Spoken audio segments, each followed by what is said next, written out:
যমুনাৰ ওপৰত থকা প্ৰতিটো বেদখলেই উচ্ছেদ কৰিব লাগিব আৰু ঐতিহাসিক যমুনাখন যেহেতু এখন ৱেটলেণ্ড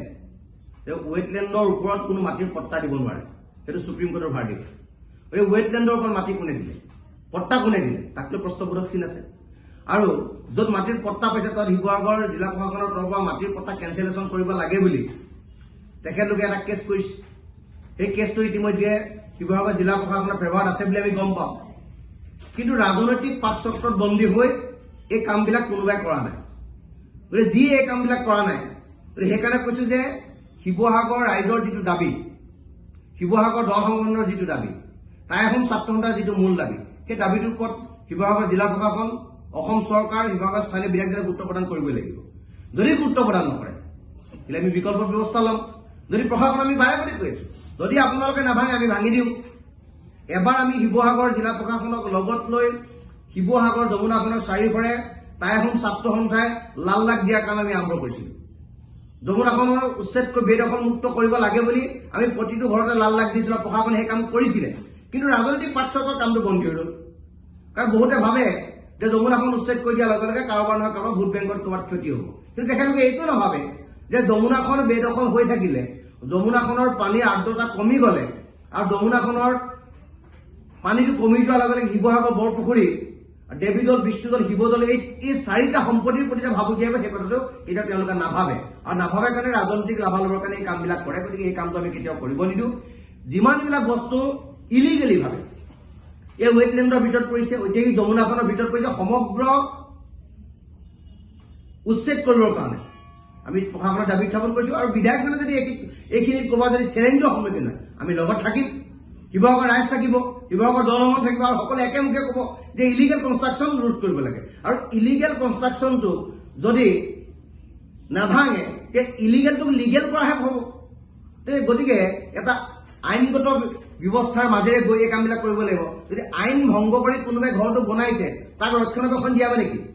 যে দুৰ্নীতিক প্ৰশ্ৰয় দিয়া গতিকে দুৰ্নীতিক প্ৰশ্ৰয় দিয়া কাম কৰিব নোৱাৰিব যে আইনৰ মতে যাওক যে ৱেটলেণ্ডত সুপ্ৰিম কোৰ্টৰ ভাৰ্ডিক্টটো কি আছে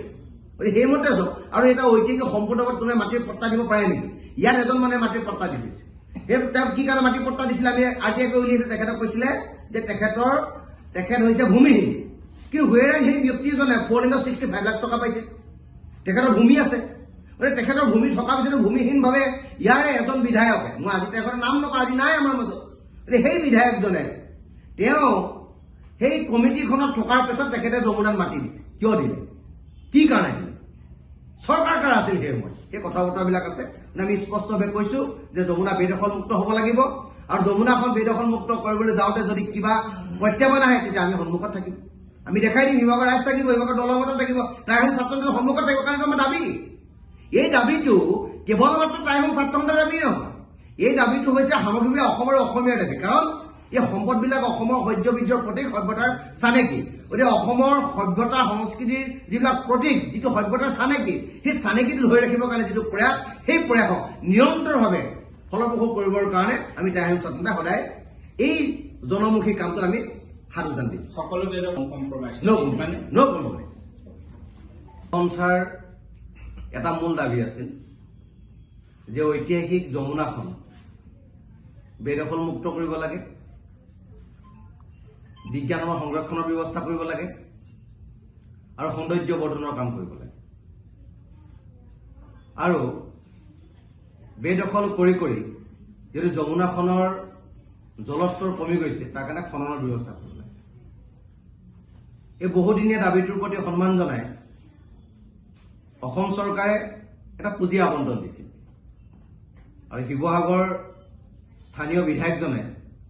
এই ক্ষেত্ৰত যথেষ্টখিনি কৰিছে বুলি আমাৰ অনুভৱ হৈছিল কিন্তু যমুনাখনৰ পৰিষ্কাৰৰ কাম যিহেতু আৰম্ভ হ'ল ঠায়ে ঠায়ে খননৰ কামো আৰম্ভ হৈছে কিন্তু আমাৰ যি মূল দাবী সেই দাবীটোৰ প্ৰতি এতিয়াও শিৱসাগৰ জিলা প্ৰশাসন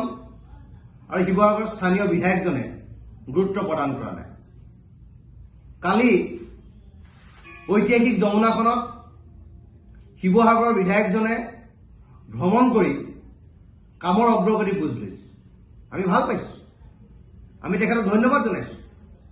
কিন্তু মূল যিটো কাম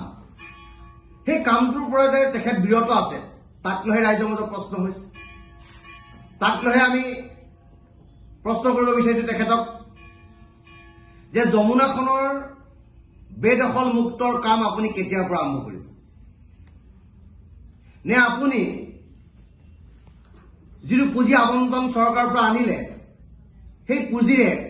কেৱল মাত্ৰ ঠিকাদাৰ ধনী হোৱাটো বিচাৰিব, নে সামগ্ৰিকভাৱে শিৱসাগৰৰ উন্নতি হোৱাটো আপুনি বিচাৰিব। যে যমুনাখনৰ পানীটো যদি শুকাই যায় তেতিয়াহ'লে ঐতিহাসিকভাৱে যি হাইড্ৰলজিকেল ইঞ্জিনিয়াৰিঙৰ কাম যিটো যমুনাখনে কৰিছিলে সেই কামটো ৰখি যাব আৰু ভূগৰ্ভৰ পানীৰ চাপ নিয়ন্ত্ৰণ কৰি 104 ফুট উচ্চতাৰ এই শিৱদৌলটো স্থিৰভাৱে ধৰি ৰখাত যমুনাখনৰ যি ভূমিকা সেই ভূমিকাটো নিঃশেষ হৈ যাব আৰু বৰপুখুৰী পানী শুকাই যাব আৰু শিৱদৌল দেৱীদৌলৰ প্ৰতি ভাবুকি আহি পৰিব। সেইকাৰণে আমি পুনৰ দাবী উত্থাপন কৰিছোঁ যে অনতি বিলম্বে ঐতিহাসিক যমুনাৰ ওপৰত থকা যি অবাধ বেদখল সেই বেদখল উচ্ছেদ কৰিব লাগিব আৰু যেতিয়ালৈকে যমুনাৰ বেদখল উচ্ছেদ নকৰে তেতিয়ালৈকে আমি যমুনাৰ খননৰ কাৰ্য আৰু যমুনাৰ পৰিষ্কৰণৰ কাৰ্য আমি কৰিব নিদিওঁ। কাৰণ যমুনাৰ ওপৰত থকা বেদখল যদি মুক্ত নহয়, কেৱল মাত্ৰ ৰাইজক আভুৱা ভৰিবৰ কাৰণে যদি এই কাম কৰা হয় শিৱসাগৰ জিলা প্ৰশাসনে, তেতিয়া আমি কেতিয়াও এই কথা মানি ল'ব নোৱাৰোঁ। আমাৰ স্পষ্ট দাবী শিৱসাগৰ জিলা প্ৰশাসনৰ প্ৰতি আৰু শিৱসাগৰ স্থানীয় বিধায়কজনৰ প্ৰতি, যদি অনতি বিলম্বে এই ঐতিহাসিক যমুনাৰ ওপৰত বেদখল মুক্ত নকৰে তেতিয়ালৈকে আমি যমুনাৰ পৰিষ্কৰণৰ কাম আৰু যমুনা চফা কৰাৰ কাম আমি কেতিয়াও কৰিব নিদিওঁ। যিকোনো খবৰৰ বাবে যোগাযোগ কৰক আমাৰ এই নম্বৰত 9181 307 221।